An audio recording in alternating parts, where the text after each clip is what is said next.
titillate the juices. You know what? Woo! Right now. Woo! Whoa! Woo! Whoa!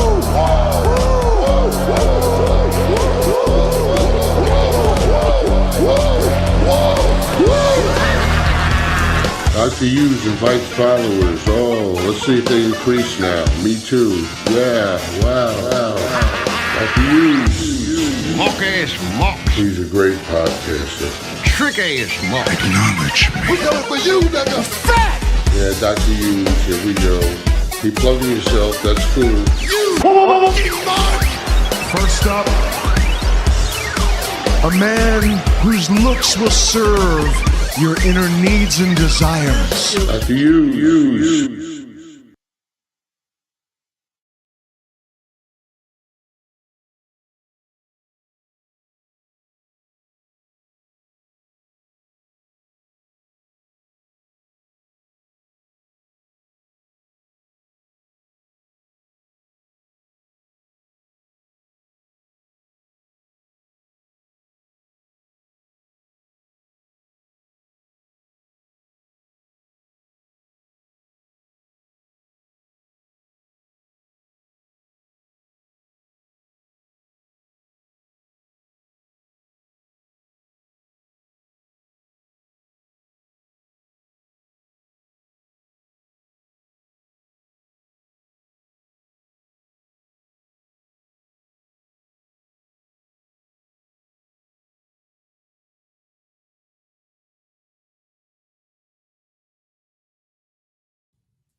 Yep, I'm out of sorts today.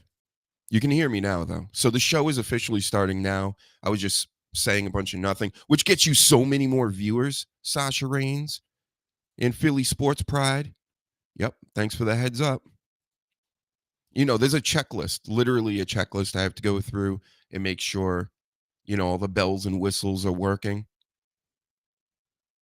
You know, this stuff it's pretty hard. It's gotten easier with the restreams and things, but the podcasting in general. So yeah, what was I saying? I was saying so many funny, awesome things just a minute ago. I think the what are we calling them? The podcast people. They heard what I said, maybe, unless I record off of this, which then they won't hear that. Can you hear me now? Are we good now? We should be good now. Let me double check. Yep. That's what it's supposed to be. Let me write it in the chat. I know there's a lag. And then we can get this party started. In caps. Mama Reigns is here, but she is asleep. Good. My voice puts a lot of people to sleep sometimes. Very soothing voice. I just had to re-up on X. So if you think I'm trying to get this check mark to be cool, I'm not. I'm getting it so I can stream on X. The other perks, do I really care? I mean, it will make me, it's actually good for like the WWE and stuff because now I'll like reply to things. Since I haven't had the check mark in a couple of weeks, I wasn't planning on getting it. And then I went to go live today and they're like, oh yeah, by the way, $120. I'm like, oh my God, you know, we're killing it though with the store lately. Folks are going over to the store. This is a way you can, you know, I wouldn't say donate, contribute to the show, maybe keep it going forever and ever. You know, some people, they want to be paid to be guests on the show. Can you believe that? Gorilla was not one of those. He was a good bro. I told him I'd push his book a little more. If you don't know about him, he is former Howard Stern intern for 1,000,000 years. You know, getting paid nothing there by that cheapskate Howard Stern. And he's, you know, he left there many, many years ago, but he's a superstar in my book. So go check that out as well. Of course, I got the album.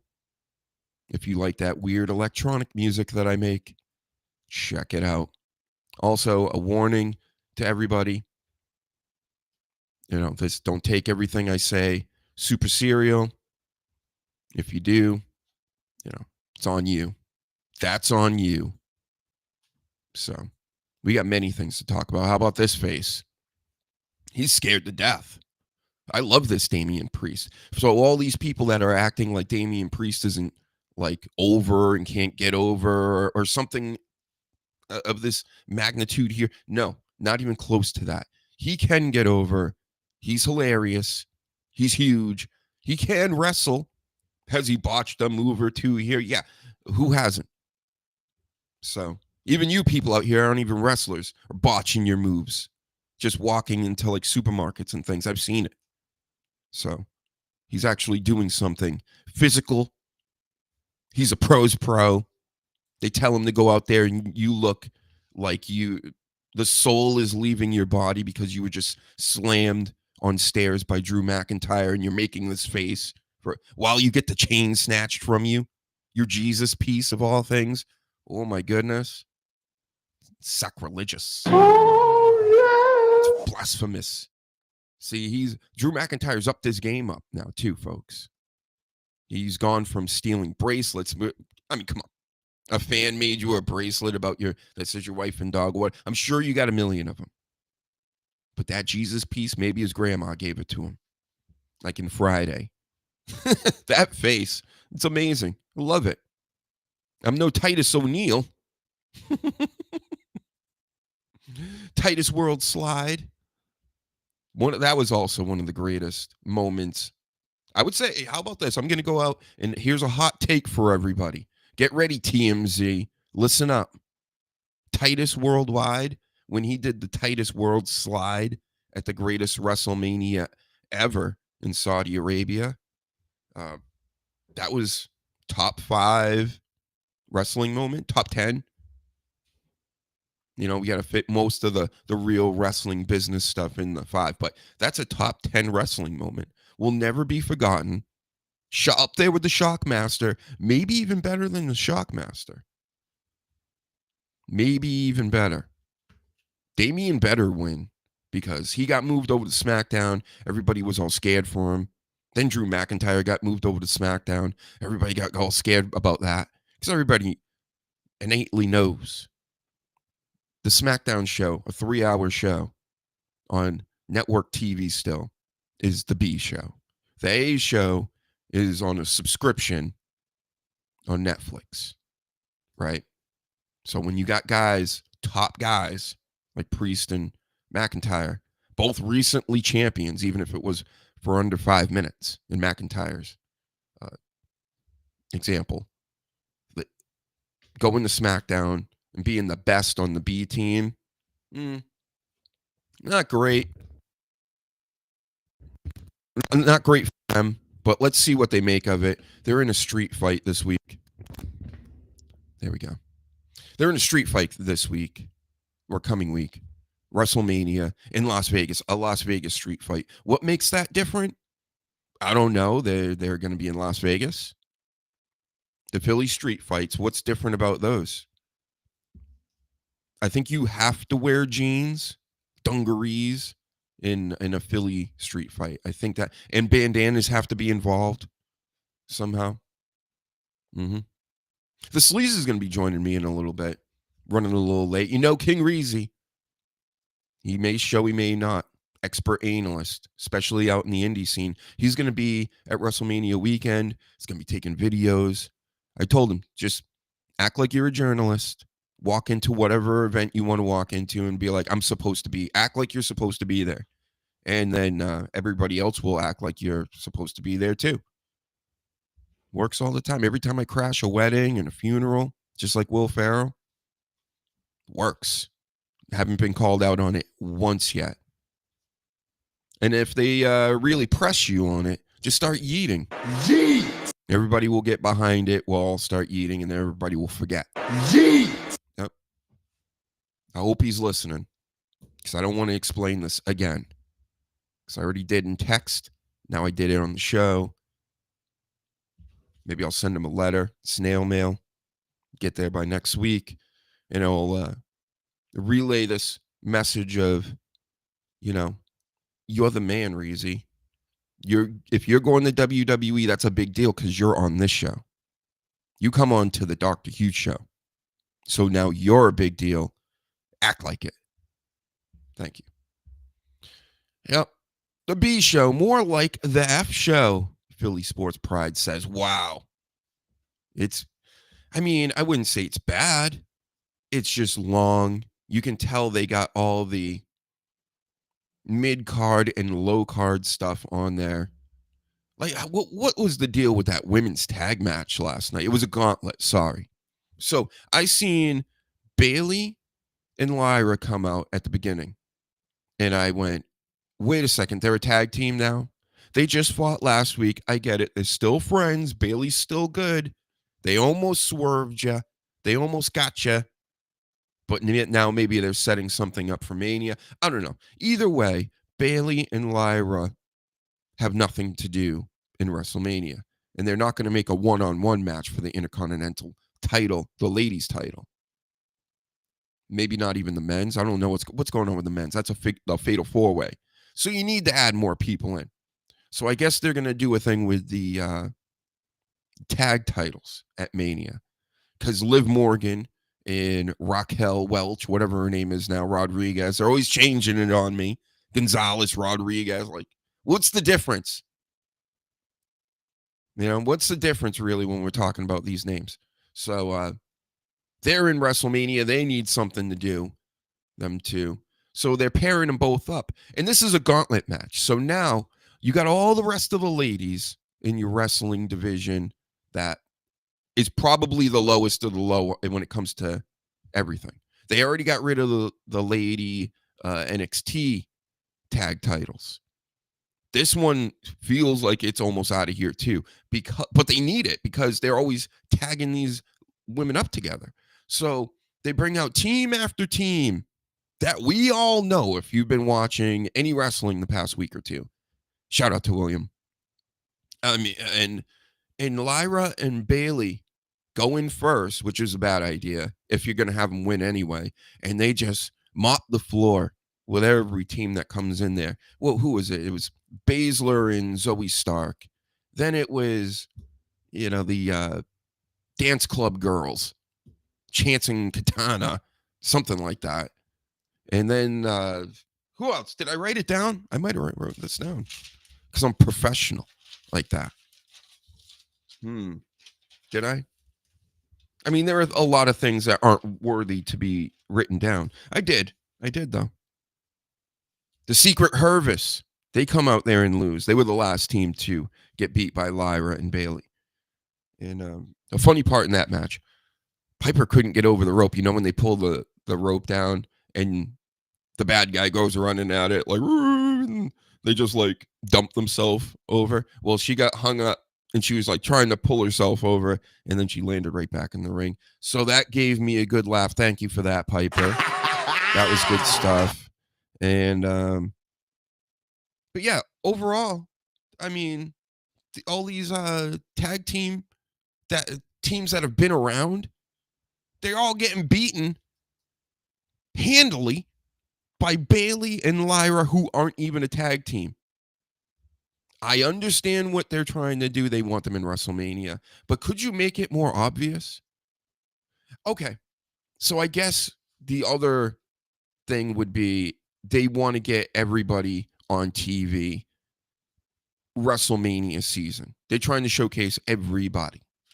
And this is the week before. Like, they don't even have time for the women's tag division. And I'm not like saying, oh my God, we need, more women's tag wrestling or whatever. I'm just like, I'm trying to make sense of this, because what the WWE was telling me last night is the WWE women's tag division. This is so long to say every time, but you guys know what I'm saying. Is the shits. That's what they're saying. It's the shits. They said, Dr. Huge, the WWE women's tag division is the shits. It's the shits. And I was just kind of blown away that they would just show the audience that all them chicks there, all that time they've been spending tagging up together, a team could get together, a super team, maybe even Lyra and Bailey. You got a champion in there. So that means they're not going to do anything with the women's intercontinental title. Are they going to do something with the women's U.S. title that Chelsea Green has? Maybe, maybe not. I mean, there's so much wrestling going on in this coming week. By the way, reviews, previews here at the channel. Get them notifications. Click on them. YouTube is the place to be. Again, I just spent another $120-something getting X back up. Not for the check mark, so I can go live. All right, you nerds. Stop harassing me because I have a check mark. I get it, okay? I should have had one before. People were trying to be Dr. Huge 10 years ago on this platform. And I messaged them about it, and I asked for archives, and I asked for this and that, and they just ignored me. Then Elon took over, and it feels like I'm not shadow banned anymore, at least. But, what are we doing here, William? We're just talking wrestling. Who really cares about the women's tag team? That's why I'm getting it out of the way. And I just wanted to point out, WWE doesn't care about it either, apparently. So, could that be just gone altogether? Think about it. We got 3 more hours of SmackDown next week. You got NXT Saturday afternoon. You got WrestleMania Night 1 after that. Then you got WrestleMania Night 2. Then you got the roast after that. You got the Hall of Fame after SmackDown as well. Like, oh my God. Oh yeah, Priest, get off my screen. Been looking at you long enough. How about this guy? How about Cody Rhodes? What do you want to talk about? What do we want to talk about? Ooh, all right, let's talk about him because he came out last night as well. Let me get closer to him. I love that face. He's giving birth there. Food baby coming out, 3-pounder. Yep. He comes out. Well, we already knew what was going to happen because they loaded the ring with all the old titles and even the spinner belt was up there. And Cody comes out and they're presenting Cody as he's now like the champion's champion. He's the company. He's the crowd's champion. He's everybody's champ, right? And let's go to the end first because he ends by like, I'm with them or I was something to that effect. And and they take a shot of the crowd and everything. And I'm thinking to myself, not me. I'm not with you, Cody Rhodes. I didn't ask for you. Okay. I think you're a top mid-card guy. Braun Breaker's better than you, bro. Sorry. Already, and he wasn't even in wrestling all that long. Hey, it's just my opinion, right? We can all have our opinions. Except mine's a little more educated. I've been around, all right? I've seen some things, heard some things, felt some things. And he brought it up again. Cody Rhodes was like, hey, I'm not authentic. I'm not genuine. But you know what? They like me, and I'm their champion. I'm the champion. And I was like, wow, that is a really bad response to being inauthentic and disingenuous. Look at me with the big words. Yep. So that's how I felt during the whole promo. And then the heavy breathing, before every word, it's like, because you're just doing the salesman pitch. So I so don't buy it. I get it. You're the company guy that the crowd likes. Feels more organic than most, but I believe it's because, the crowd is mainly kids in the WWE that we all know. And also the younger generations. As time passes, everybody's slowly getting more stupid. That's how you say it, right? More stupid. So, yep. I wish I could laugh, Paladin. Very sad about all this. Cody Rhodes makes me want to go to sleep. When I heard he had a promo last night, I knew John Cena wasn't there. Because why would he want to go to Seattle? Does anybody want to go to Seattle other than Bryan Danielson? He might. I think he's the only person I know that wants to go there. So, Cody Rhodes, he shows up instead. You know, he's the man of the people. He'll go to Seattle, and he'll bore them to death. And another takeaway, I wish I pulled a video, or I should have just rewound it on the DVR last night, but I was lazy. I'm a hardcore analyst journalist, expert at these things, and I watch the crowd a lot. If something, I want to see what's getting over, if the people are into it or not. Okay, even if you are, a dumber crowd than you were 5 years ago, dumber than that so on and so forth. But there was a girl, a woman. I don't know how old she was, but some kind of tweener like that, sitting behind the announce desk, and the announcers blah blah blah blah blah.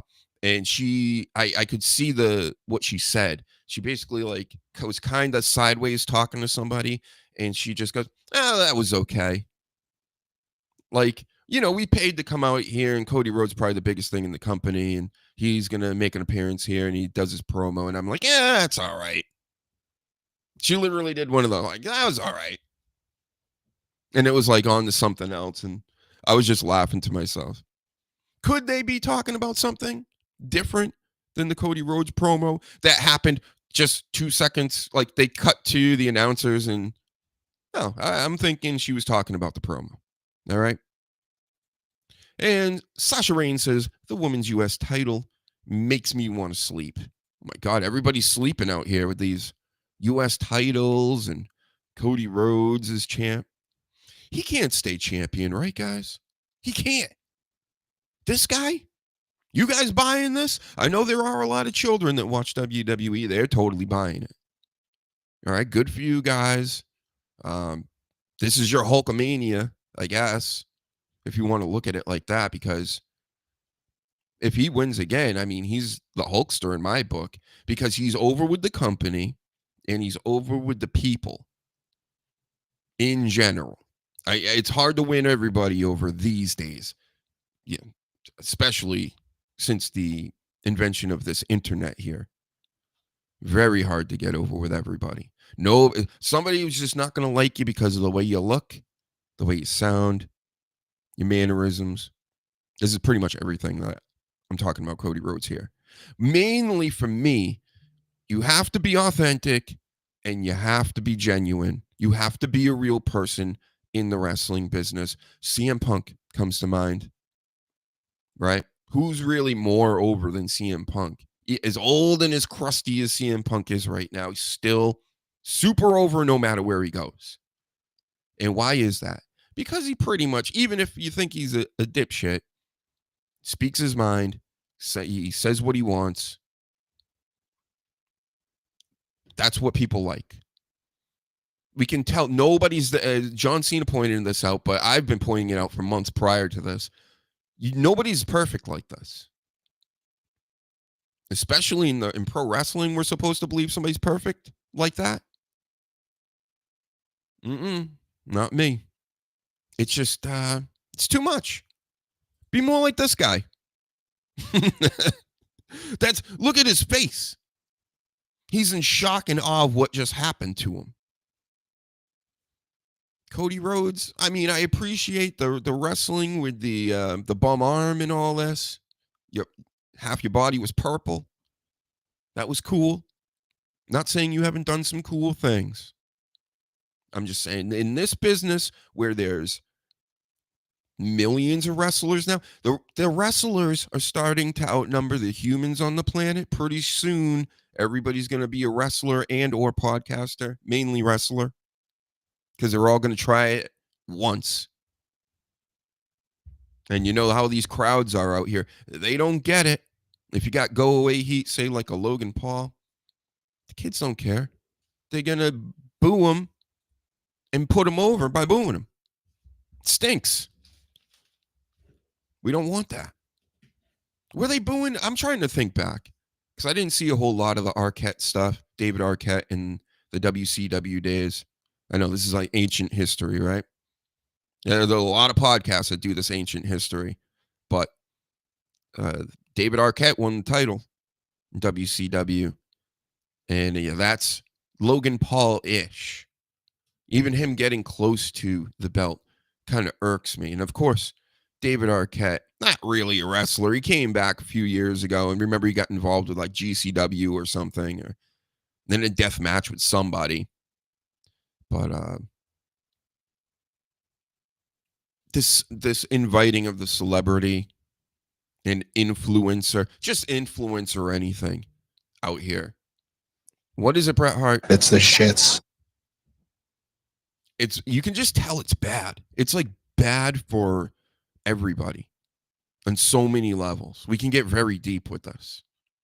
Just like I get with the LeBron stuff. This is more of a societal issue.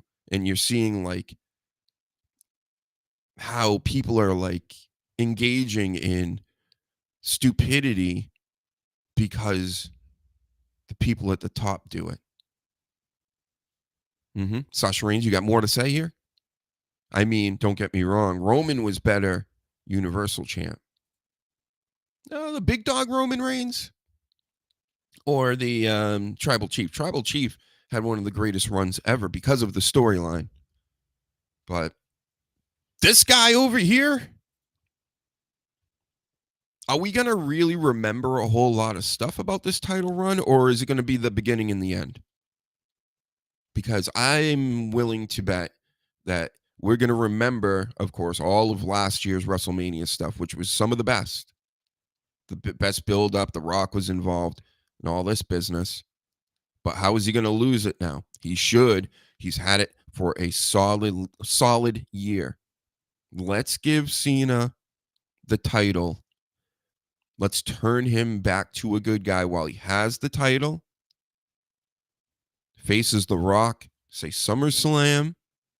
The Rock gets the title off a good guy Cena. That's the end of Cena ever getting near a belt. He has the record. Then Cody Rhodes has to get it back off The Rock and chase. But that still means Cody Rhodes is going to be around and he's going to be sucking air and doing pre-rehearsed speeches. You know, that's not what we do around here, Cody.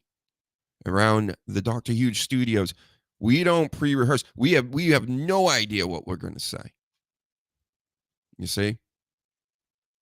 Tribal. Yes, Tribal Chief. Much better than the big dog. I mean, halfway through the whole big dog deal, I just went, you know what? I'm going to go with the audience or the non-smart side of the audience, and I'm just going to be all in on this big dog. It worked out in my favor. I did a poll. Remember, I'm not even kidding. The poll was 51% big dog, 49% no big dog. Yeet! No yeets. And Yeet won. I couldn't believe it. I thought for sure everybody was going to be like, no. We want you to continue to bash Roman Reigns. And then I lived up to it. I didn't bash him anymore after that. I was on his side. I'm like, we got to give him a chance now because he's not going anywhere. And thank God they gave him Paul Heyman, which we were asking for like years. And the rest is history. Thanks to Dr. Huge once again. You're welcome, everybody. So let's talk about this. What do we want to talk about? What do we want to talk about? Let's talk about Tony Hinchcliffe and this roast that they're supposedly doing. I can't even believe it's happening. I really can't. I know why Triple H and all these people are going to be into it. I think if it's a real roast, I wonder how real it will be. Even the TB12 roast was a roast. If you didn't like certain comedians here and there, I get it. Or their styles. But that was a real roast. What's going on, Sleaze? Can you hear me? Oh, we can hear you. You sound nice. Yeah, the mic's working now. Oh, yeah. Got a green screen and not glitchy. Looking good. Thank you. I'm talking about the Hinchcliffe stuff right now. Oh, So we're God. gonna have that roast after the second night of WrestleMania, and what do you think? Everybody's gonna cry about it, right? Oh, yeah, absolutely. It's going to be terrible. 'Cause- And he was so unfunny the other night. I'm not looking forward to this at all. No, did you saw the Tom Brady roast, right? Yeah. Yeah, that was great. Yeah, I love roasts anyway, especially. But is this going to be a real roast? It can't be. There's no way. I can't believe it either. But it has to be. Like, how could you be Tony Hinchcliffe doing what you do, and you're going to bring all the comedians up, and you're going to work clean? I don't know. It's one of those things. I'm just waiting to see. Because I mean, people are like freaking out even over the Puerto Rico statement. That's what all the kids are bringing up, because nobody knows anything about a lot of like people out here, unless it's fucking Taylor Swift or something. But he's a roast comic, and yeah, I get the optics of it. He was at the Republican National Convention and talked shit on Puerto Rico, but okay. Like, are we gonna cry? We're gonna cry about all this stuff. Like, who doesn't talk about Puerto Rico? Yeah, let's be honest. Come on. Who's the wrestler, the big wrestler that got stabbed up over there? Was it Even the chat must know this. Bruiser Brody. Bruiser Brody? Yeah. Yep. Well, rest in peace, real quick. But I'm sure he doesn't want to go back to Puerto Rico, if you know what I'm saying. You know what I'm saying. All right, RIP'd before that joke, so it's okay. They're awfully stabby. Very stabby over there. Yeah. That's like, I always remember the Norm Macdonald West Side Story bit on SNL. And they all start dancing. He's like, "What the hell are you doing? You're dancing and singing." They're like, "Yeah, we're getting ready." And he's like, "What? You're singing and dancing?" And he's like, "Oh, well, I got a song for you. It's while you guys were singing and dancing, I got stabbed in the head by a Puerto Rican." So yeah, that's the kind of humor I'm looking for. And I think the roasts are super raunchy. They even got Tom Brady up out of his seat. Remember when they made fun of Robert Kraft for one joke? It's like, come on, he can't be there and take one joke, Tom. Yeah, you know that shit was coming. Like, don't get offended. Like, if they say they're gonna do a roast on me, like, there's nothing I can get mad at. Exactly. Yeah.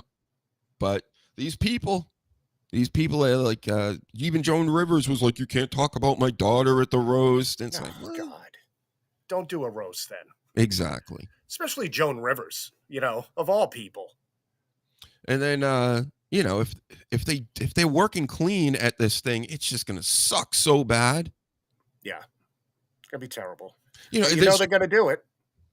No, I'm gonna go with they're gonna swear and they're gonna talk about Paige jizzing on titles or whatever, and they should imagine. That's why they really need us there. If we sat down for a week and just came up with solid jokes for this thing, that we got all the information right here. Yeah, we say it every week. Come on. Yep. John Cena eating babies. He could eat babies. We'll bring a Robotronic John Cena out there and with Cabbage Patch dolls in his mouth or something. There's all kinds of things we can do. Could have the Miz come out dressed as John Cena, do his whole bit. Be great. But this also reminds me, once again, another topic I was still talking about, the celebrities all up in my wrestling now, all up in the video, as Suge Knight used to say. But Burnt Chrysler was there this week. Taking his shirt off, and that guy's so unfunny. That's why he has to take his shirt off when he does his stand-up. It distracts you from his bad sense of humor. Yep, he stinks. I'm sorry. And the wheezing laugh that went into the squeal. Ugh, and gross. The stories where he lies about everything.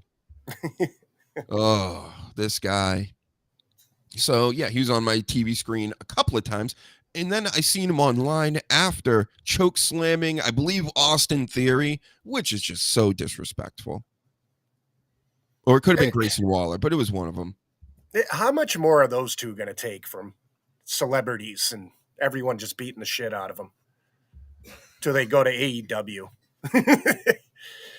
I don't see. I mean, it could happen, of course, but I just don't see them giving up on Waller or Austin Theory. They're just going to keep them around forever until there's a spot to move up, and then they'll put them in one of them. They're both too good in the ring, and I think they're both awesome on the mic.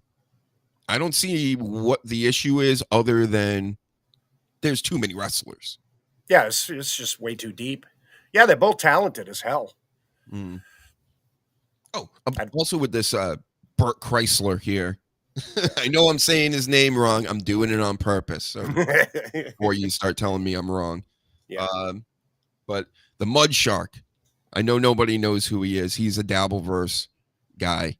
Yes. And he had a story because he, the thing that's crazy about comedy is you could be driving 100 miles to make $20 tonight, or the same guy that was just in the same room with you a couple months ago is doing stadiums and arenas. Yeah, right. Or have a hit sitcom. So, yeah, these two used to be on the road together or whatever. He got him for a show. And the story was, he was just telling this like last week. He's like, I flew into the city and I called a few people. We were going to meet up with all these girls and we were going to go to like a bar or something like that. And he told Chrysler about this. And Bert was like, no. You can't do that. You got to come to a movie with me. And he's like, I got to go to the movies with you.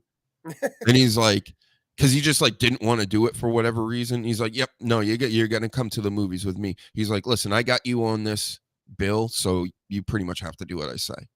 So he's like, he was all bummed out. He's like, I was going to go hang out with these chicks and I just flew in and now I have to go and watch a movie with Bert Chrysler. Oh. Now, what the hell was that about? I believe God, the Mud Shark says he thinks that he was kind of throwing his weight around.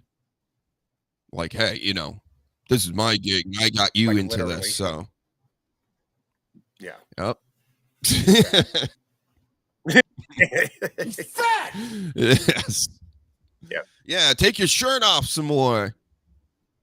It's hilarious. What do you think of that, Seth, every time he takes off his shirt? He loves it. He's like, yeah, titties. Him and Otis all sweaty and fat, just hugging each other. I got to go to one of his shows and just bring a sign that says, show your tits. That's another thing. The kids will never know anything about rock shows in that, like the 90s. I think that was like the last era, early 2000s, like very early. But you go to shows and they'd be like topless women everywhere. There was on Raw. Yeah, that's right. Yep. Triple H was like, let's go. It was like that was the go. era of everybody going like this. They would even do it on the billboards. I would go to like stadium shows and you would see like I was going, all right, it's time. It's like, what is going on here? I'm at a rock show and all of a sudden it's like there's boobs everywhere. Well, I forgot what radio station Whip that It Out was, Wednesday. around the Boston area. Yeah, Whip It Out Wednesday. That was Cumia and O&A there. Yeah, that's right. It's so crazy. This Cumia, he's doing WABC. He's doing AM radio now. Yep, gloating Jesus. about it. I see you out here, Cumia. I'm keeping up with you. All the kids don't know nothing about these people, but they were like the hottest. What do they call them? Shock jocks back in the day. So shocking. Jocks. Everything they did. Everything was shocking in the 90s. I'll tell you, I'll listen to tits. old Stern or the old O&A, and a lot of it's fucking cringe. A lot of it. Oh, it is now, yeah. The 2000s. Back then, you were like, oh, this is something new and all that. But now, even some of the Attitude Era stuff, I've been watching it lately, and it's like, Jesus. It's like a lot of shit they did. And it leaked over for a while in this pro wrestling, like Vince McMahon. By the way, everybody out there, get retweeting, get sharing this, go on YouTube, watch it there, hit the like button, hit the notifications, hit the subscribe. We haven't had a subscriber since fucking Vietnam. So let's get hitting those buttons. and he's Yeah. dead now.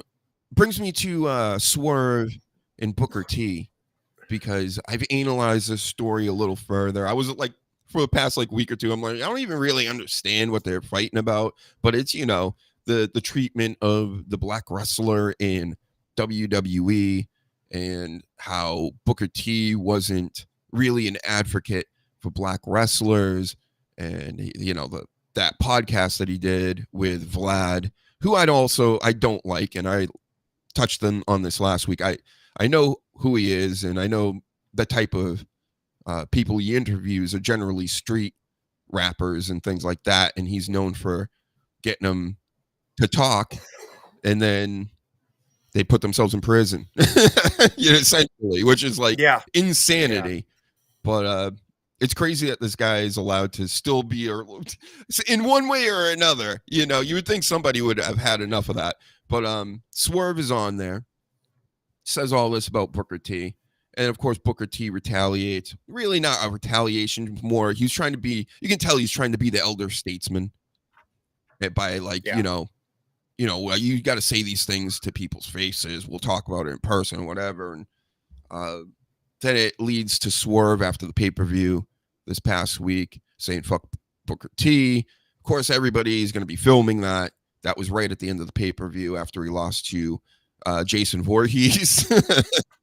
And now we're at the point where, you know, it's little hints here and there by Booker T posting like himself as the king, waving and things like that online. People on NXT recently were saying or chanting, fuck Swerve. Yeah, so now that's a thing. Do you have like a dog in this race here? I'm going to try to unify everybody. Can we just be wrestlers, not black wrestlers, Spanish wrestlers, white wrestlers, just wrestlers? Like, this race thing is getting tired. Stop going to it. Yeah. That's my dog. It's Swerve, like, oh God. He was so good for a while, and now he's just another one of those assholes that pops up online or says something stupid. And, you know, if Tony Khan was a real boss, he'd be like, guys, cut the shit. Like, stop doing that. Yeah, because Booker T pointed out, you mentioned my name to close out your pay-per-view, and now everybody's going to be talking about that. That's what they're going to be remembering. You really think that was smart? And do you really think your Tony Khan likes that you did something like that? Probably. I'm sure he does, because Tony Khan's retarded. But I mean, that's the way I took it too, is that's the way that you said thank you to the crowd and finished your pay-per-view. That sucked. That's the way you put a period at the end. It was horrible. Yeah. Grow up. Unfortunately, I think that this is pretty much how it is now, Sleaze, because, you know, that's like something that we could do or would do, because that's our like business. Yeah. It makes sense to do it, but I think the world now is all about engagement farming, that they just want people to continue talking about something, and you have to assume that people are probably talking Swerve going, you should probably, let's amp it up. If anything, everybody's going to talk about it. We are, you know, other people have been and will be, and maybe we can, if they're really smart, they have already talked Booker T and Swerve, and now they're working everybody, and they're going to make a shit ton of money off this. That's the wrestling way. What I remember about Booker T is he, in real life, beat the shit out of Batista. Is this a guy you want to fuck with? Like, you know what I mean? Like, I wouldn't fuck with Booker T in real life. Give me a fucking break. Him and his brother are legit badasses. Yeah. I love always remember. And a lot of people online are saying you couldn't say it to his face, though. You had to say it on TV. You know, so you make yourself look like a pussy. Really?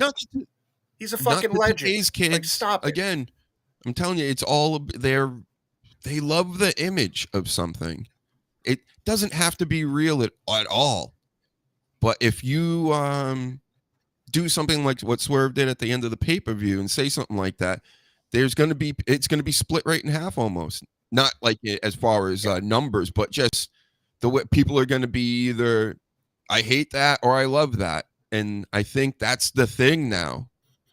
That's how you get ahead in this. That's why I always talk about that movie Idiocracy. I'm telling you, there's so much truth in that movie. It's like scary. And yeah, and it's happening. Really happening. What's up, Shades Cal? It's Yep. See, I see Shades Cal in all the chats out here. Comedy chats, sports chats, crazy. Yep. Big podcast person like me.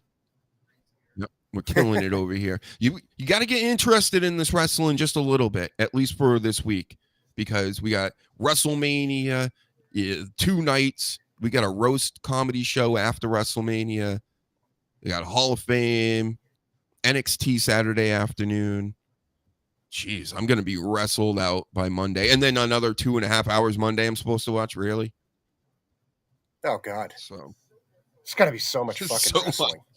Much. You don't have to worry about AEW because they moved all their dates and shit. That's right. They're avoiding them, huh? Yeah. They're competition, though. As they should. I mean, if you want to do good business, you can't be having any shows during any of that time. So did they move like No Collision is Saturday or anything like that? I don't think so. I think they're doing it on like Thursday or something. Like they're staying away from everything, the Hall of Fame, all of it. They're not doing a Sting damn thing. Doing the speech at the Hall of Fame? I saw online that Tony Khan denied it. I don't know if that's true. So I guess they're going to go with DDP instead. I don't know how true that is, but I quickly saw that this morning. Man. In a douche move, you know. Yeah, and Flair can't do anything either because he's still under AEW contract. Oh, that's right. So he put that out there too. So Tony Khan's being a total dick. Yeah, Ric Flair.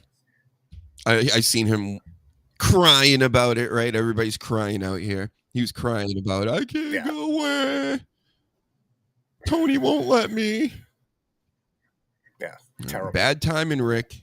You know, he could have still been a part of WWE. They just wanted him to chill out for a little bit. And he's like, no, I want that money. The man, that's me. I'm the man, remember? And it was just like, yeah, all right. Thanks, Grandpa. And they kind of like pushed him out the door. Don't trip down the stairs. Do all this shit and be under contract with AEW, he would be still collecting some kind of check or being called back for this. Or a Legends contract, you know. They got a ton of those. Wow. That's too bad. I wanted to see Flair out there just doing something with the John Cena shit. Right. I thought something like that was going to happen, and that Tony Khan, he's ruining my wrestling worse than John Cena. Yep. So, do you see the Seth and Heyman promo from this past week? Yeah, it was pretty intriguing. And now I got a prediction. I think Seth is going to align with Heyman. I think Heyman's going to go against both CM Punk and the OTC. Yep. I think that's going to be the swerve. No pun intended. Yeah, we talked about it this past week, and then when it happened, I was like, they're listening again. 100%. 100%. They don't want to pay us, but they'll take all our fucking ideas. I thought the best part about the promo is that he was out there in like jean bell bottoms with white cowboy boots. Like, what is that? Yeah. Like, as far as the outfits, if you're gonna wear wacky outfits, that's a good one. I didn't mind that one actually. And they went off the air and CM Punk put on his jacket and started walking around the ring. That was like he wasn't dressed like an evil queen or something in a Disney movie. He's actually dressed kind of like a dude, but the bell bottoms as he's stomping heads, I was like, they're just flapping around. Yeah, but he's gonna get the favor, I think, too, because he didn't stomp on the bullfrog neck's head, and he said, "Now you owe me." That was a good point to their good storytelling too. Because everything he said to Heyman was pretty much true. You know what I mean? And it was a really good. He was like, "Listen, where's Roman Reigns? Where is he when you got put through the table?" by the Bloodline Right. Part 2. You know, we're CM Punk. Yeah. CM Punk's never saved you from anything. And he's been around for years. Right. I thought you guys were best friends. It's all That's true. why I'm like laughing to myself. In my Seth Rollins laugh, of course. They're showing CM Punk and Heyman, we're best friends, and blah, blah, blah. And I'm just thinking to myself, Rollins just said he hasn't done shit for you. And he like, you could literally get run over by a truck or about to. Is CM Punk going to show up? Probably not. Yeah. So I think they're going to solidify that point in the last week before Mania, that Paul Heyman just, he doesn't need either one of them, and he's going to side with Seth, which I think would be great. I think Heyman and Seth together would be fantastic. That's fucking money. That should definitely be the Monday night speech, and that's what I predict as well. At the end of the day, he's going to side with Seth. Seth hasn't had a win again since what? Korea. I think we're going way back now. Yeah. So it's been a while. He needs to get back into the title picture. Seth Rollins, let's go. Get those bell bottoms out. Let's go. Other news in the Seth Rollins world, his wife, the man, is wait, am I talking about Jimmy Norton? No. Seth Rollins, his wife, the man, she may not come back into wrestling ever again, Sleaze. What do you think of that? Oh, shit. You don't like that? That just ruined my whole fucking year. I've never been a big Becky Lynch fan. I think she's an overactor. She's an okay wrestler, but I could care. You know, she is with the baby all the time now. So the baby growing up. Yeah. Everybody expects her to come back soon. Maybe they were thinking maybe at Mania or after. And this could all be a work too. Who knows? Yeah. Yeah. Who knows? I could care. I haven't really thought about her. The only time I did is when she said something stupid about CM Punk on Twitter. This definitely deserves some champagne popping though. So I got to order some champagne or something. When it becomes official, if it does, we're popping bottles in here like the 86 Celtics. Oh. They were good. Party. Did you see this picture? Yes. That was fantastic. I saw that picture before I actually watched SmackDown. So it was even more funny when I watched SmackDown. While he's getting the chain ripped off him, that's the face he's making. The best. Yeah. Hey, this one's getting better. You know, I wasn't intrigued at first. I'm like, has no point, but it's drawing me in. It's turned into a Las Vegas street fight. What's the difference between like a Philadelphia street fight and a Las Vegas street fight? Do you have anything? Strippers. That's right. Yeah, you take one and throw them at Priest or something. Yep. They use them as weapons. 4 or 5 of them. Yep. When they go backstage, they pop out, they get slammed into something. That's how I would write it. Yeah. Then the Ninja Turtles would come out of the sewers or something. I'll write something in there. We'll make it really good. Yeah. Yep. Grayson. They got to go into a casino, like a real casino where everybody's still playing and shit and just it will happen. Up. That's what 100%. Yeah. And Sasha Reigns wrote a little while ago, Grayson should host Mania, to be honest, with his Waller Effect show. That would be another good way to get more people involved with WrestleMania without giving them these long-ass matches or anything, because that's the whole point of this. That's why it's so 2 nights. I mean, come on. You got the SmackDown before, which they give to like the low card people. We got the Andre the Giant Battle Royale. Oh, I forgot about Sunday. that. Yeah. AKA the You're About to Be Fired Battle Royale. This is your last run, kid. I'm laughing about it the other night because every time they show that, I'm like, wait a second. Baron Corbin won that. He's gone. No hits. Mojo Rawley won it. Remember that? No hits. Oh, yeah. Matt Hardy. No hits. Who else won it? Cesaro. No hits. Yeah, it's everybody that got fired or left. I would try not to win that. Even if they're like, listen, Dr. Huge, you're slated to win this and you got to go in there and you got to do this. When it come down to like me and like the last two people, I'd just like go, man, ooh, this baby oil. And I'd slip out. And go, I don't know, somebody greased up too much and I just accidentally fell off. And now you got to fire one of them now. Let them carry that big stupid trophy around. You know, you know, I get it. He's onto a giant. You want a real giant trophy, but you know, it's way too big. Okay, that's your severance pay. Is that trophy? Good luck in your future endeavors. So, what happened to the bloodline? You know, I know what happened, but I'm just kind of saying this, like, especially the bloodline and then the bloodline 2. Bloodline 2 is now mid-card SmackDown. And the bloodline 1 is non-existent. You know what happened to him? Jacob Fatu. That's what happened to him. As soon as he started getting big, they were like, fuck the bloodline. Yeah, so you think that's kind of what screwed up Solo? I think so. You know, not in a direct way, but he just got so hot. Like Solo is nothing. Yeah, I think he's got the match with Orton now from last night, but that's like getting scraps. Like, oh, somebody can't work, so we weren't going to do. They were probably going to get involved in the Fat 2 match, but now it seems like he's got his own thing. Hopefully that doesn't come to fruition, and we can do the Nick Aldis Randy Orton. That's what everybody wanted. That's what I want. That's what I want bad. I don't know why I want this so badly, but it really enticed me that Nick Aldis might wrestle again against Randy Orton.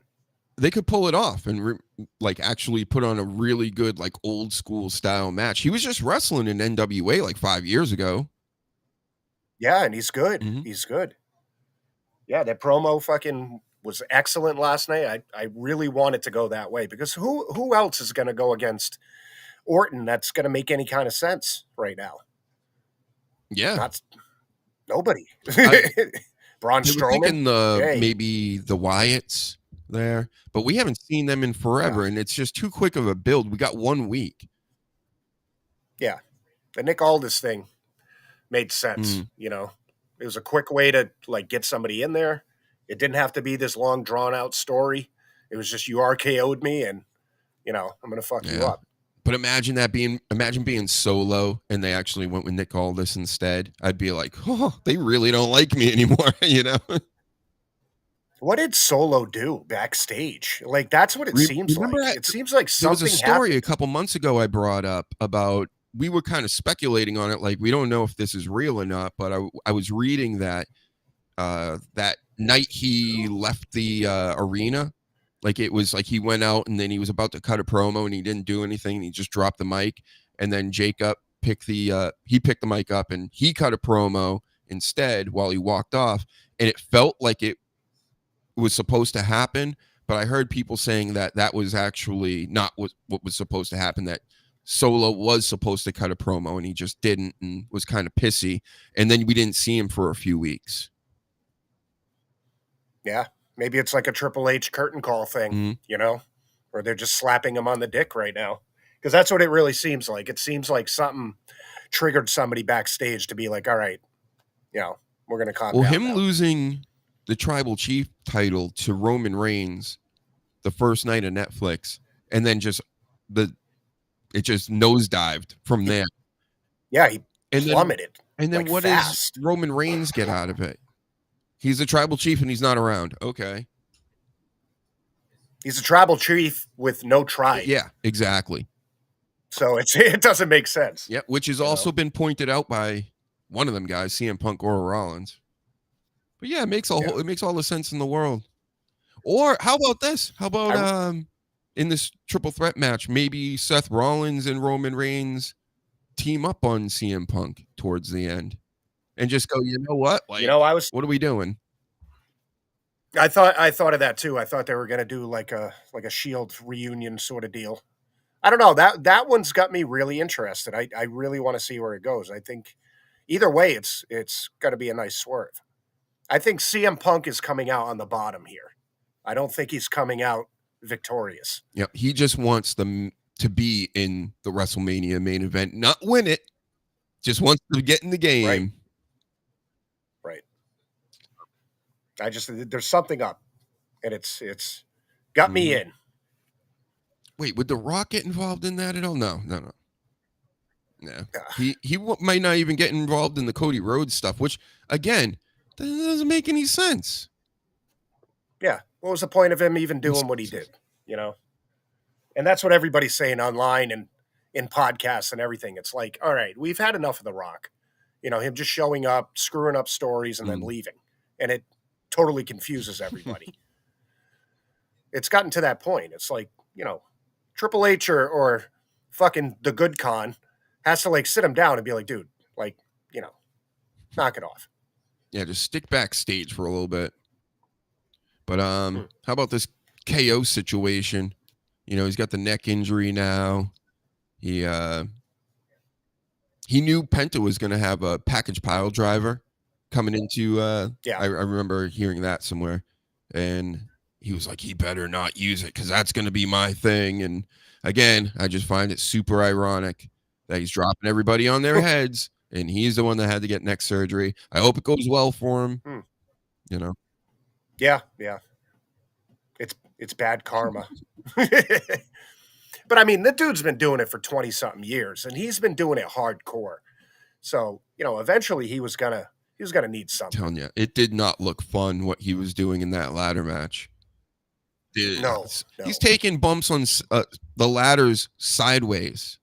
You can't fake any of that, like at all. You can't roll out of it. You're just gonna land on it. It's gonna suck. Yeah. You can't. Yeah. That's why it's sort of annoying. You have like common people who will say like, "Oh, wrestling's fake," and blah blah. It's not fake. It's scripted, but it's not fake. I mean, this guy's fucked up. And then, of course, I think we talked about it before, but him arguing with the fan. Yeah, I love it. When I seen it back in a certain angle, you can tell he's trying.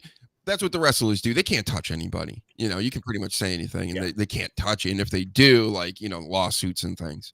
But he's like, what are you saying? And I remember from the actual video from WWE watching it live, you could see the fan stick his head in.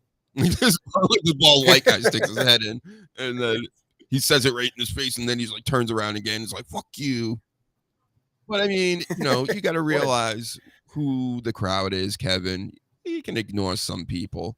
Who cares? Yeah. This stupid wrestling guy. Maybe he doesn't buy it. Maybe he really, and no, it's real. I really gotta do, like, who gives a shit what he thinks? But then again, Kevin has blocked me as well online. And you know, what am I doing out here? Yeah, well, maybe he just hates bald people. Yeah. That's it. We're on to it. If you have hair and you yell shit, he's not going to say How did anything. I get Grillo interview? How do I know him? I got him on because I'm the fucking Dr. Huge over here. I've been doing this for a while. I've gotten DDP on, and then like a couple weeks later, Joe Rogan gets DDP on. He starts stealing my guests. Yeah. And you know Hansy from Howard Stern. I have Hansy on all the time. Right. He always tells me I can't do it. Friend Maybe I can't do it. I maybe I won't do it. And then he always comes on. Yeah. And he has a meltdown. Towards the end, yeah. You know, when I start like playing devil's advocate to things, or saying that he might, you know, give him another angle on something, he'll be like, no, I don't like this anymore. Like, I remember back in the day, he used to hate every take I had. Just every time I open my mouth, he's, nope, you're wrong. Nope. Yep. We get all the superstars like Grillo and Hansy on Shades. We had What's James funny Ellsworth, too is I've asked Rob Saul to come on. I've asked Chad Zumach to come on the Mud Shark. I've asked some of these Dabbleverse people, and they like completely ignore me. They act like I don't exist. I'm guessing because I'm black and they're all racist, right? And you're bald. Well, they're all, but most of them are bald too. Probably somewhere. No, that's why they hate themselves. So hating balls. Gotta hate you too. Yep, but It's pretty easy to get in contact with anybody these days, Shades. You know, we got the interwebs. I got the special check mark. Paid out the ass for it. And people see that check mark and they go, "Yep, got to go on this show if I want to plug something." Certified. Mm-hmm. And I actually plug things, unlike a lot of people other places. They just fucking they want all your social security and where you live and all this stuff, and then they don't even plug your stuff. Look, I'm gonna plug it right now if I can find it. Look at that. Look at how green he is. And he gave it to me. He put a song on here that's like, if I ever played it, the YouTube police would come and like lock me up for life. Yeah. But can't do that. So he's got a book, and that's why he came on. And usually if somebody's got something to hawk, they're much easier to get. And he was easy to actually work out. You know, do you want to come on? What day? What time? Boom, boom, boom. Done. That doesn't usually happen with anybody. And I've noticed the lower on the rung you are of being known, like the more of a superstar you act like, where you're just like, oh, maybe I'm going to do it. Maybe I won't, you know? Oh, I don't know what I can't make it that time. How about, and I'll like be like, how about Sunday through Saturday, anytime? And they'll be like, I don't know if I got time for that. I'm like, all right, fuck off. Yeah. And then you got trying to help you more than anything. I'm doing the show anyway, you know? And then you got the people that are like, well, I'll take this much money or whatever. And it's like, I'm not paying you. What do you think this is? Paying people to come on my show. I didn't pay DDP. I didn't pay Thunder Rose. I didn't pay like all the wrestlers these people know to come on. James Ellsworth. We didn't pay him. No way. I've had what's his name? Because he's being called out all over the place. There's a million videos about this online the past few months. Just incredible. He's been scamming everybody lately. Yeah. And I knew about this too. I remember at the time I was going to ask him to come on the podcast. And I talked to Phil from Sports World, and he told me this whole story. He's like, oh, just incredible. He's like, that fucker screwed me over like $1,000 or whatever he was going to pay him to come in and sign autographs at the store and whatever. And he goes, he totally just scammed me. And I remember this is like 2014, 15, around there. And then I was like, oh, let's see if I can get him on. And I sent him a thing. You want to come on the show, blah, blah, blah. And he's like, I'm going to need at least $20 and send me $20 and I'll come on the show. And I'm like, yeah, okay, buddy. I can't do the fingers with the pen in the hand. You okay? Yeah, I'll do that. I'll send you $20. Like, I don't know that you're just going to take the $20 and I'll never hear from you again. And then for years, he's been doing this to Grimm's Toy Show. Is that the name? Where he's got the backyard wrestling stuff. And he was supposed to show up there. He's supposed to show up all different types of places. And he just literally takes people's money and then doesn't do the job. How hard up are you to come on a show for $20? It's crazy. And he went on the Maven podcast there and pretty much says word for word what I said. Like, yeah, I just took this guy's money and I didn't do the job because, you know, my family's got to eat and this and that and blah, blah, blah. And it's just like, what are you talking about? Don't take the money then. And he's all fat now too. He's fat. Yeah, scumbag. Some of these guys are fucking losers. They really are. $20. Give me a break. But I'm going to pay him $20. He's going to come on for an hour and talk. And I'm like, it's just crazy when you know that it's a scam even before. And I'm just like, I just shook my head. I didn't even answer back. I'm like, we're not doing this. Yeah, no. I should have let him on. No. Try to make a story out of it. I will next time. Anybody tries to fuck with me like that, I'm just going to lead him on and go, yep. Where's the Venmo? Where's the this? Where's the that? And then we'll like goof on it online. Yeah, do a whole bit about it or something. Well, we'll figure it out. But yeah. So yes, Shades, I get all the celebrities. $20. It's easy. He pays me $20 once a week to come on. So this Carl Anderson, he had a quote online. Did you see that post? Sticking on this KO subject for a little longer. And he was like, well, hopefully the WWE doesn't just, fire him after he came back from neck surgery and this and that. I'm like, I get what that is. That's more bitterness. That feels more like that Swerve Strickland, bitterness type thing. So. Yeah, it's exactly what it was. And then he was talking shit about The Rock, and he ruined the culture and the behind the scenes and all. They're like, dude, just shut up. Like, who is Carl? Yeah. But you know what? There may be some truth in that, because I remember even MVP leaving and saying it was because of Triple H. He's like, the new regime, basically. He's like, those aren't my guys. And we just weren't going to get along there. So maybe it had something to do with that too. But then again, these guys are Triple H guys, aren't they? Yeah. MVP, no. He's not MVP, but the Good Brothers. Yeah. As far as I know, Triple H was always pushing for them, Yep. So I don't understand. I don't understand the shit talking from Carl Anderson, a guy with his partner that was getting paid not to be on TV for a long time. Yep.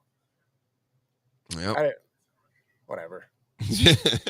Go back to New Japan or AEW.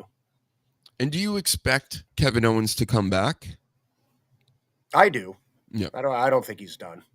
And the neck surgery the surgery he's getting, it's nothing like really dramatic. It's a pretty common thing. So, like we've said, the Edge and Bryan Danielson, they've all come back. Yeah. Stone Cold, Yep. God, Stone Cold, them knees. My God. And I think, didn't he just have surgery on hips or his knees again or something like that? I don't know what it was, but yeah, I think he just had surgery. God, that sucks. You get to a certain point, if you do this shit for years, you're just continuously getting surgeries. I mean, Hogan's had like 45 surgeries just from him falling on his ass when he does his leg drop. I remember he showed his back on Stern, and it was like open. You could see the metal coming through the back. And that was like the mid 2000s. Mm-hmm. So I can imagine now it's like he probably has a full RoboCop back. Oh yeah. He doesn't. He has no movement. He's just like a robot when he walks now. Yeah, because he's got so much steel. That's always been sad to me. Oh yeah. Is how you just he's even when he was wrestling towards the end, it's like stop, because he's just yeah. That's the price you pay, though. I mean, yeah. Oh, here's a story. Did you see the Timeless Tony Storm after the pay-per-view with Tony Khan sitting next to her and screaming, reading the jizz and crumb and what else? Then cocks and tits, and she's saying all these words, and Tony Khan's like almost spitting his water out. Yeah, he is so fucking fake. Oh, they had a montage of just his faces when people are asking him questions, where he's just like, and and Tony Storm. God, when she came back as Timeless, it was so good, and then just like fucking Solo, it just went into the fucking shitter. Yeah. Like it's so unwatchable. I had such high hopes for that. She's such like a Naked Gun type character. She's so it's such slapstick. Yeah. That's bad. And I don't know that people have been debating, the whole the swearing thing. But to me, what like white lady comedian doesn't just usually go up there and say things like that? They all do. They're like, they go up there and go blowjobs and cocksuckers. Like, okay, like where's the joke? Yeah, exactly. And a lot of female, there's some that are funny out there, but a lot of female comedians, they go to that. It's tits, ass.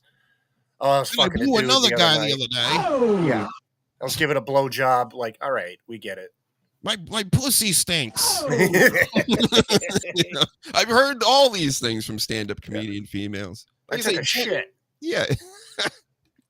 Like they're all Andrew Dice Clay all of a sudden. Yeah. Then he shot loads all over my face. Oh. It'll look like my face was melting.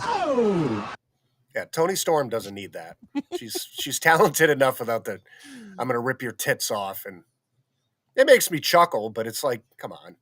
Yeah, I got some more for you, Tony, if you need some help here. Doing some promos. Come out and say it's gonna look like a lemon meringue pie hit my face later with this Dr. Huge around. You understand what I'm saying? Well, it's gonna look like my teeth are melting. Oh.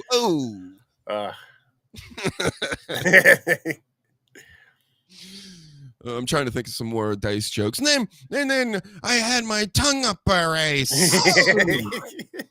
You have this long pause and then you just start off a joke. And then I had my tongue somewhere. Bad. Yep. So, congratulations, Toni Storm. You really, I'm telling you, it didn't look to me that it was a put on thing by Tony Khan when he was all offended by all this. That was a natural reaction, I think, to like, what is this? And she was reading like a poem. And I think I read somewhere, don't hold me to this, anybody. It's not a fact. But that indie wrestler, what's his name? Effie or something like that. One of these guys wrote it for her and she read it. And it was classless, not timeless. Classless. The classless Toni Storm. That's what we're going to call her here now. They're so fucking amateur over there. It's you want to laugh because it's so bad, but it's so bad you don't laugh. You know what I mean? Like, it's fucking terrible. I want her out going out there next week, talking about BBCs and baby arms and all kinds of stuff. Looks like a baby arm holding an apple. Oh, the classless Toni Storm. Tits. She's randomly just goes, tits. Yeah, I know. What are you doing? Is she drunk? Like, she should run for president if that's the case. Someone's cutting a promo on her. She just goes, tits. Yeah. Then smokes one of the long cigarettes in those tubes. Yeah. Behind the head. Oh, God. I think we got a whole new gimmick for her. She can it's going to be a mix of all what she's doing, and we're going to modernize it. That's what they're going for, right? Right. Then she can give out some package pile drivers to all the other lady wrestlers, and they can come in wearing the halos. Yeah. Mm-hmm. Oh. She could put out her cigarettes on their little things. She could beat them with wire hangers. Yeah. Let's mix it up a little bit. So there you go, Tony. Welcome again. We're rating everything, all their stuff in the future. How about this Jey Uso stuff? The Yeetmeister, as Cole called him one night. I'm like this. When he said that, I'm like, what am I doing with my life? Yeah, what? The Yeetmeister. That snapped me right out of reality. I was like, oh, that's right. That's right. I'm an idiot. So the Yeetmeister is taking on Gunther at WrestleMania. We all know this. He won the Royal Rumble. Crazy enough, especially when he was in there at the end with all the legends. But that's Gunther. He's looking all worried now because Jey Uso came into the ring and he was almost about to cry. That whole thing he does. And the pacing and he's like, I'm gonna yeah. And he's gonna be all mad now, Oos, because I'm gonna beat you up and they're gonna be sad. And then Gunther's like, oh shit. And I'm like, this is so unbelievable. I understand what they were trying to do with the story, but it's almost like they didn't need this part. They should have ended it with Jimmy Uso getting choked out all bloody and stuff. That's how it should have ended going into the match. Doing this to be like, oh, no, Jay, now he really doesn't care. Like, we could have figured that out in maybe a promo or two, like leading up backstage or going into the match or something. This kind of just was a nothing to me. I liked the physical promo. I liked the way that Jay did it because it was better than any promo he's done in a long time. I like that part. But yes, I do agree. They should have left it at the bloody fucking Jimmy in the ring and da-da-da. And he proves it in the match. He didn't have to come out and say, hey, Yeah. So I'm like a 50-50 with it. I like the actual written promo that he did, the way he did it, all that stuff. I think that part was good. I don't know. I'm into this match. I am now. I wasn't before, but it's growing on me, I should say. It started good. I remember it started really good. Then it got flat. Yeah. And the bloody thing with the brother was good. Right. And this just seemed like more of the stuff that was in the middle from before. Like I said, it just didn't seem necessary. Like the whole bit about him being scared. I'm scared. It's like that's the Rocky thing that we were talking about that Sammy did. And also the Don and NXT did the same bit about Obafemi all within the past year. So now we're doing the Rocky bit of they're scared of their opponent, but now he's not scared anymore. You're a grown-ass man that has been wrestling people for 20 years or whatever. Yeah. Like, you're scared of anybody? Like, we're not supposed to ever believe that. So all that eating stuff before, you was scared of Gunther? Okay. Yeah, and it's a like you said, it's a story that's been told. I hate that they're recycling a lot of stuff over and over and over again. And it seems, just like you said, in AEW, they're stealing from one another too. So it's like you see it on one show and then you see it on another show. Then 2 months later, you see it on another show. It's like, okay, can we stop with the Rocky shit? Yeah. It was a good, bad fucking gimmick. Yep. At least have somebody named Adrian there for him to say it to. Right. Something. Jesus. And NXT was actually really good this week. Yeah, it was. Like except I missed the very beginning, and that's where the botch was. There's always botching in NXT because it's like the minor leagues in a way. Right. But I guess Jordan Grace did a jump out the ring, and she got hung up on the ropes, and they instantly go right into a nosedive. Yeah. I would I don't know. Just stop doing it. How about that, everybody? I was thinking the same thing, and people are online killing this thing for like 2 or 3 days, and it's like, just stop doing the move because only a select few, I guess, can do it. And even the select few that, like Jey Uso, he could do it 1,000,000 times. He fucked up. Yep. Like it seems like an epidemic, and that spot is just old. I'm getting sick of that. I'm gonna bounce off the ropes and jump over, and it's old. Super old. It's done almost every match too. Yeah. And the only ones that really pull it off and make it look good, especially the in between the rope jumps, is like Io Sky because she's small. Yeah.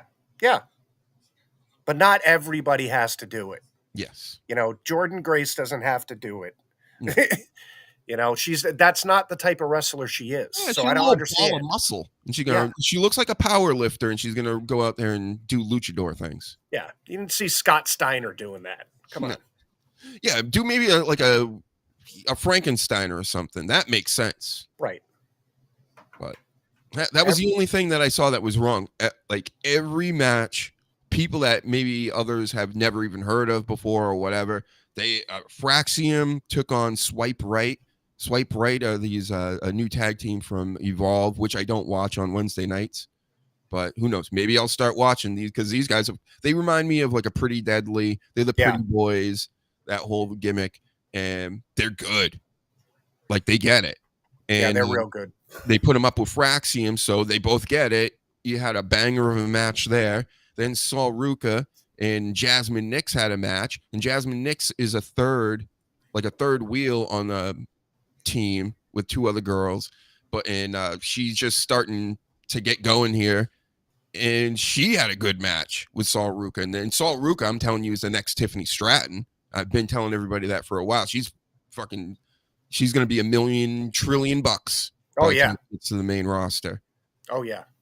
And then the new group, Dark State, actually had a match with Obafemi, Javon, the Young OG, and Trick. And it looked good, especially the black dude in that group. He was in the ring most of the time, and the bumps and everything, the whole like the match of it, like NXT this past week. If you want like just a solid ass wrestling show, this was the one. Yeah, agreed. Another funny thing about this Dark, what do they call themselves? Dark State group. There's 4 of them, and there's a taller white dude in it. I'm like, who is this guy? I've seen him. I'm like, oh yeah, LFG. He's the guy on Bubba Ray Dudley's team, I think, that replaced the short annoying kid. Yeah. So he's already like in the mix, which is funny to me because, you know, this LFG stuff, I don't mind. I get it's reality TV and they're faking it up a lot of things and trying to get things to happen for the cameras. But putting him in place of the guy that got hurt earlier on in the season and then showing him off on NXT simultaneously, it's like, so a lot of the people you even have in the LFG show aren't your best talent that you have at the Performance Center. And that doesn't compute to Dr. Huge. Why would you do that? Yeah, it doesn't make sense at all. So, and that leads me to, I don't think LFG, it's a decent show. I've been watching it for a while now, but it's no Tough Enough. Tough Enough was way better than this LFG show. Way better. Yeah, it's more showcasing the fucking legends, like talking shit. It's and it's you could tell it's all staged. Yeah, absolutely. It's just it's not Tough Enough. Tough Enough back in the day was fantastic and it was competitive, and this is no Tough Enough. I don't know why they just didn't bring back Tough Enough with that format. Mm-hmm. I would keep just keep the coaches basic, like for whoever it is. Like you don't have to have the Undertaker in there. I think that's like unnecessary. Yeah, it's overkill. It is. Because then we get to learn that the Undertaker is really just kind of boring. Yeah. You know? Yeah. Like, who's the star in that show? It's Bubba Dudley. Yeah, absolutely. And keep him, and then have some maybe not even wrestlers. I don't know. Have like Booker T was in Tough Enough. I think he should stay because he was good in Tough Enough. He was one of the coaches, and that makes sense to have him. I'm saying if it was like, if they were gonna do it anyway, even if they were like just like kind of, you know, a jobber wrestler known to many, but he was like a coach in real life, like keep these people in, just do Tough Enough. Why are you doing this new format? Sucks. Yeah, not good. And they're just showing too much, in my opinion, to the point where I even thought about it last night. I'm watching SmackDown, and Tiffy wrestled Roxanne, and they get into some weird situation where they're botching shit and stuff. And I'm thinking to myself, it just reminded me of LFG. And I'm like, they're showing you how the sausage is made over here. So now, like, everything that happens on the main roster on TV, if you're watching all these shows, you're like going to be nitpicking more than ever because you're like, well, they're the professionals and they're not even doing this shit right. I just watched the LFG over here where they didn't even botch one move and they've been in the wrestling business for a month. That's why back in the day when we used to watch wrestling, you know, in high school and shit, you know, if somebody fucked up, it wasn't so obvious. I hate to say it, it shows like Tough Enough and this LFG, those types of things and behind the scenes stuff that's making people online nitpick all the shit, like you just said. It's because you know what's supposed to happen. And even if it deviates a little bit, you're like, oh my God, like I got to go on Twitter and I got to, fucking, you know, and the crowd's like, you fucked up. Yeah, you fucked up. Again, last night, the Lyra Bailey gauntlet thing, they went up against Shayna and Zoe, and Shayna picked Lyra up, and she's a little chick, and just the way she picked her up and she was about to give her a suplex, I'm like, this ain't good. I literally winced before she even went to do the move because I'm like, she's not sitting right there, and she dumped her right on her head. Yeah, and I was like, oh, like, you know, any which way, like that could be it. Yeah. But it was that close. She landed like, and they're like, oh, she landed on the back of her head. Oh, no. You know, they always say that. But it's like, nah, she pretty much landed on her head. Well, it's even back in the day, there was, I forgot what wrestler, but he pulled the curtain and was telling like the cues, like hand cues, feet cues, like little nods that they'll do. Yeah. And now you notice that once you have that knowledge, you notice it constantly. You know what I mean? Like when a ref goes over and, you know, sees if you're okay, he's giving you something, you know what I mean? Or you're giving him something, or, you know, they had this thing with Roman. I think it was during the Rumble where he was about to get. I, don't- I don't know what it was. About to get thrown out or something was going to happen. He did this little thing with his foot where he just like pivoted his foot, and that was the cue to whoever was going to do something. Mhm. So it's like once you start knowing these cues and these little nods and shit, you know Yeah. when something's going to get fucked. And I don't really want to know this stuff. I really don't, you know? No, not really. And I think the 3 matches or whatever they have on the LFG show, it's just too much. It's too much wrestling. We're already watching 1,000 hours of wrestling a week. Do we need to watch amateurs that aren't even evolve yet? Really, like, wrestle on TV? Like, come on. That's why I've seen one full episode and I said I'm good. Mm-hmm. Like I get it. That's it. I don't have to watch more wrestling. You know. Yeah. I don't know. Just some suggestions there, LFG. Keep Bubba. Get rid of the Undertaker. I mean, he's just not necessary. Well, they're not now because his wife's in there. Yeah. She's going to take over for Mickey James. Right. And yeah, Booker T's fine. He can stay too. But I like Booker T in anything. So yeah, anything he's in is great. there's one girl on there. She seems so green, and I don't know. She kind of looks like an Italian chick, but anyway, just for a frame of reference for people that know who I'm talking about. She was going to do the flip, the Molly Holly flip, and I'm thinking to myself, so you're going to try one of the hardest like moves off the top turnbuckle as like your finisher, and during finisher week or whatever they were calling it, and you're green as fuck, but that's going to be, I'm like, this is, everything about this show is so like phony. You know that they played it up for this. Of course, she did it correctly. All right. She did it. She pulled it off. She's a cheerleader or a gymnast or something like that. But it just, a lot of this show doesn't make any sense. And you know me, I like to make sense even out of this. If it's going to be foolishness, wrestling things, I don't care. I want it to make sense. Yeah. I can't imagine it lasts long. It's maybe got another season, and I don't see it going beyond that. Yeah, it'll be interesting to see how long it will go. Because again, they had a couple tough enoughs, and I think they brought it back 3 times overall. Yeah. 2 times quickly, and then they had one in like 2013 or something, right? I think so. The Mandy Rose one. But she didn't even win. Yeah. Go That's figure. usually how it works. Did you see the Flair stuff? The contract. Oh wait, no. Not the contract. The what am I reading here? Yeah, we already talked about that. Fuck out of here. Ric Flair can't do shit. Tony owns his soul. Yeah. We got the other Flair, Charlotte Flair from last night, who attacked Tiffy after her match with Roxanne and was going off on her. And did you see the end with when Wade Barrett got involved and stepped in front of Charlotte Flair? So she threw her a few different places and then picked her up again and threw her over the announcer's desk. And then she was going to go back there and do more damage. And Wade Barrett stepped in front of her and was like, you're going to lose your job and you're going to do, this is going to happen. And to be honest, I don't know if it's a work or not. I hope it wasn't. Yeah, I hope it wasn't either. It looked pretty real. Charlotte looked actually like really pissed off, and she was doing a lot of ghetto like hand gestures and shit. Mm-hmm. And yeah.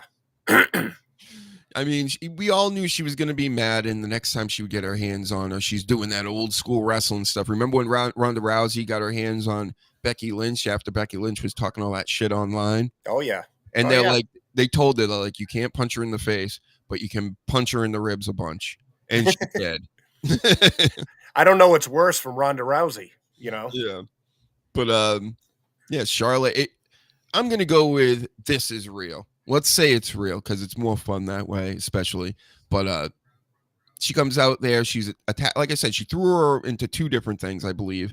And then she threw her over the desk, which could have been planned. That might have been the spot that wasn't planned. And then when she went to do more, Wade Barrett was like, you know what?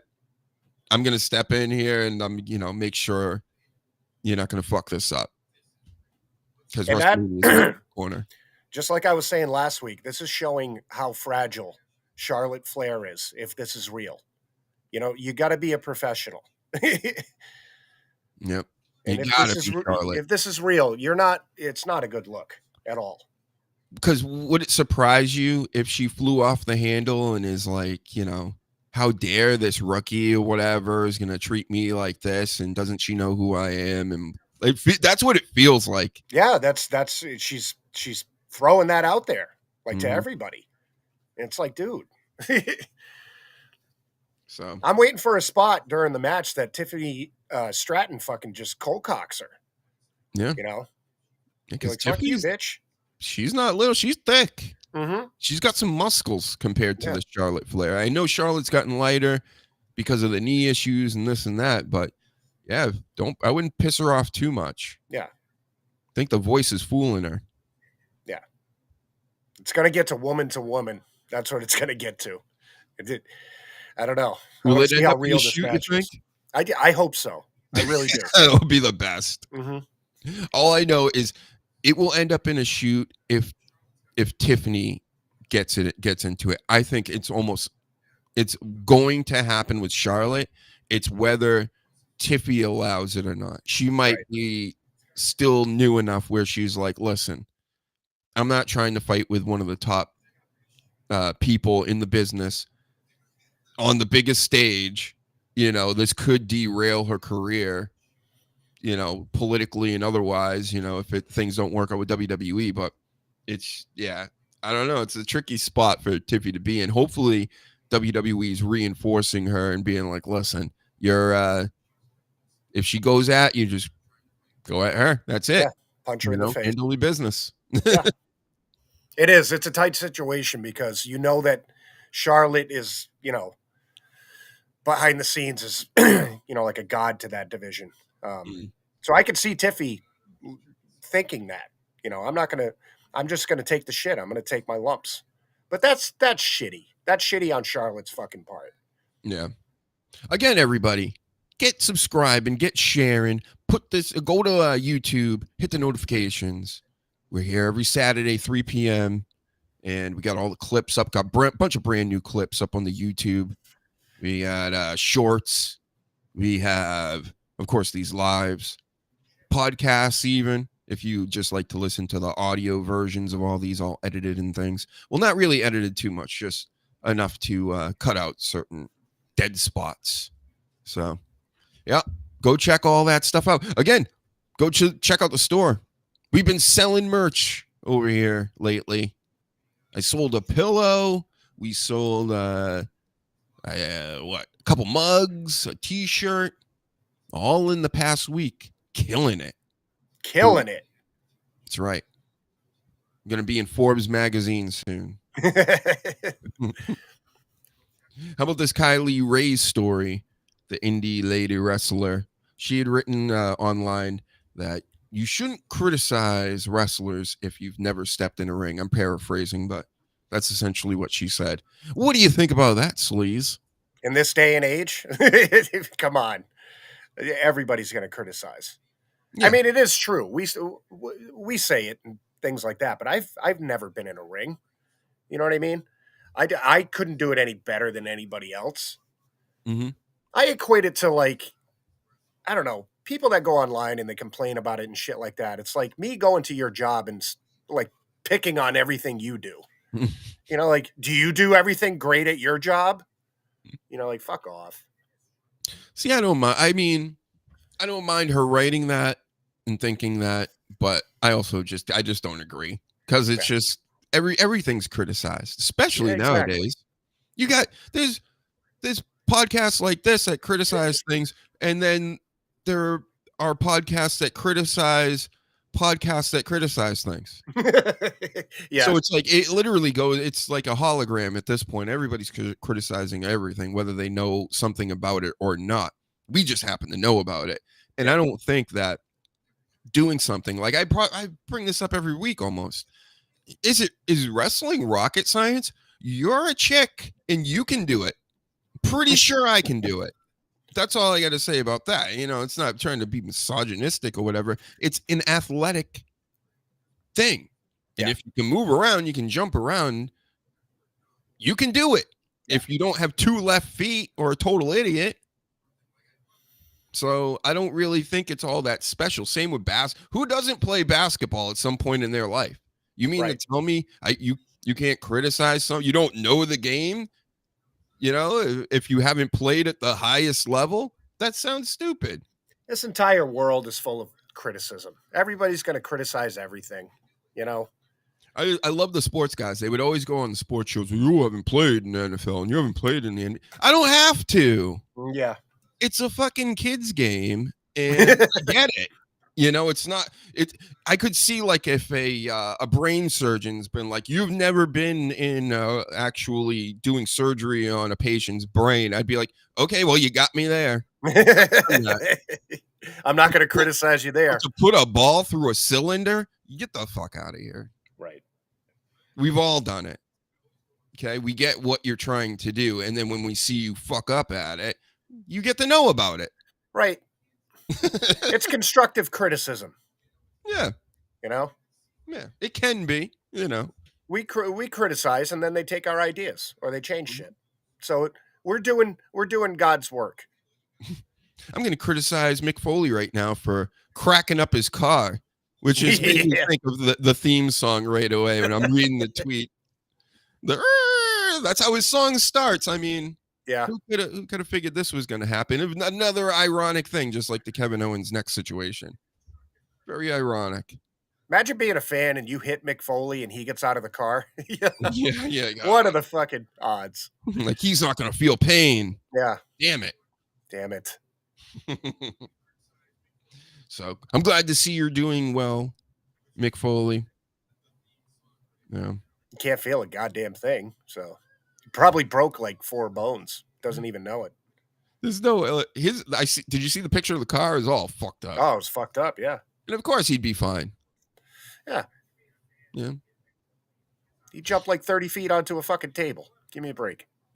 That's how he should show up to WrestleMania this year. They'll just build the stage big enough. He drives a car down and just flips it all the way All gets out. And the crowd roars. Yeah. That would be awesome. Good idea. Mm-hmm. We'll save it for when he's like, 80. Yeah. That's how he dies. We'll have him jump off the cage again. God. Yeah, what else we got here? Do I want to talk about that? Not really. Oh, there's a whole page over here. Oh my God. Jeez. Look at all these pages. Analyzing. How did I get all this stuff? Ray Phoenix took on Berto last night. Berto's good. We've been talking about Berto and Angel Garza and Escobar and all them. Tons of Latinos on the main roster. Seems like they're actually doing something with them all now and trying to build a story with it. Before, they were just there. There was no story. It was just them versus the LWO for like years. It was like Latino on Latino violence for the past several years. Now they're finally starting to get somewhere, even though it's still Latino on Latino violence. And now Andrade's getting involved. Yeah, do something with this. What are we doing? They're all good wrestlers, and they just need some time on the screen. What, does everybody need a mask? They have the money. They need to buy the rights to Lucha Underground and restart that fucking show. Yes. They have enough talent, and I think it would, bring back some of the producers that did a great job with the cinematic shit. Like, I think that would be a good idea. Mm-hmm. I didn't even think about that, but they should. Just they buy up everything. They love buying things, this WWE. Yep. Buy up their old catalog, put it on Netflix. Fantastic. Yeah, they had a ton of stars now that were on there. Thunder Rosa was on there. Penta. Ray Phoenix. Mysterio too, right? Was he? Was he? Maybe in one of the seasons. I didn't see all of them. No. But Ezekiel said he was coming back into the business. Remember him? That huge black dude? Yeah. Okay. Yeah. So that Ray Phoenix match with Berto was a banger. That was one of the good things from last night. And I've seen it coming. But fine, they got to do something with the Berto kid because he's super good in the ring. And he looks like he could be like a male model or something. Like, if they don't do something with him, that's kind of stupid. Oh yeah, he's money. He's one of the big time guys money. you definitely don't want AEW getting, just like Austin Theory and Grayson Waller. Like them guys, you kind of just need to hold on to them forever because they're too good, even though you got too many wrestlers. Oh, those two, just to mix it up a little bit, you could send them to the Lucha Underground TV show. Yeah. Yep. They'd be huge. The Annoying Americans. Yeah. Yep. Well, one of them's American. The other one drinks out of a shoe.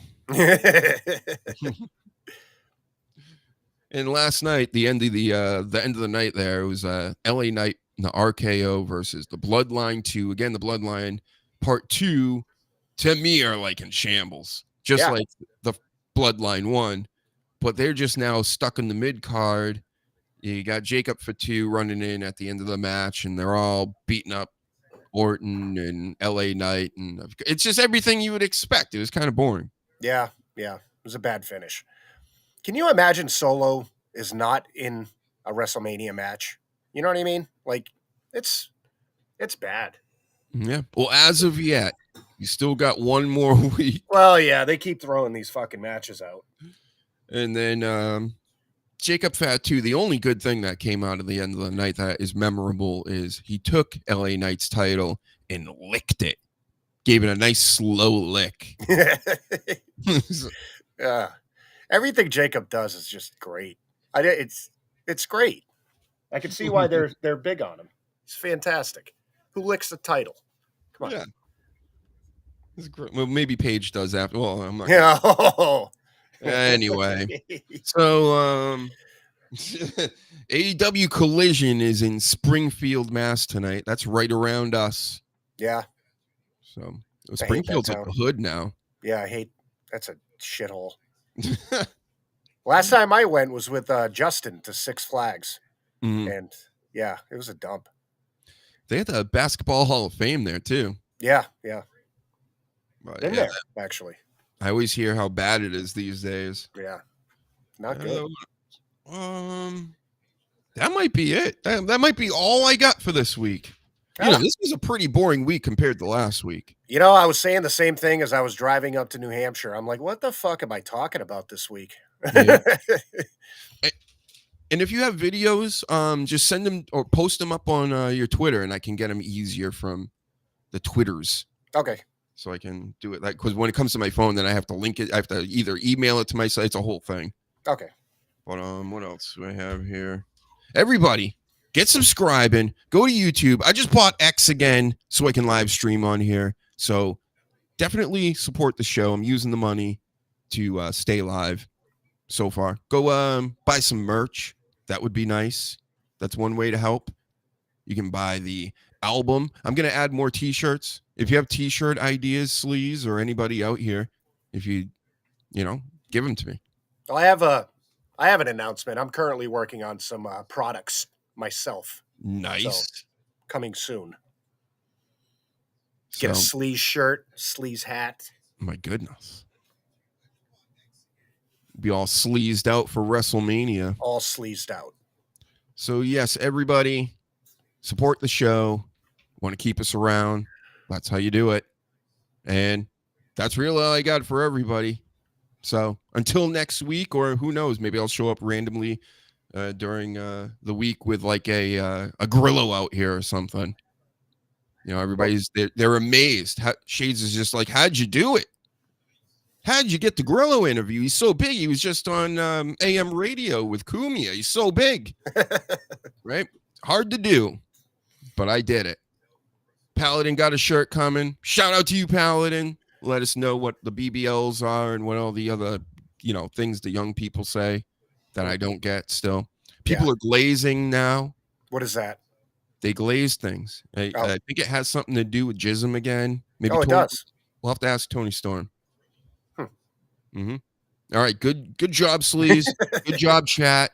We'll check you out later. Have a good day. Titillate the juices. You know what? Woo! Right now. Woo! Woo! Woo!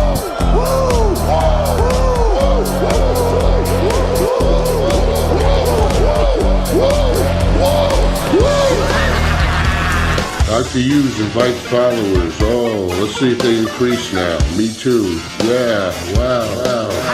Dr. Hughes. Mock-ass mock. He's a great podcaster.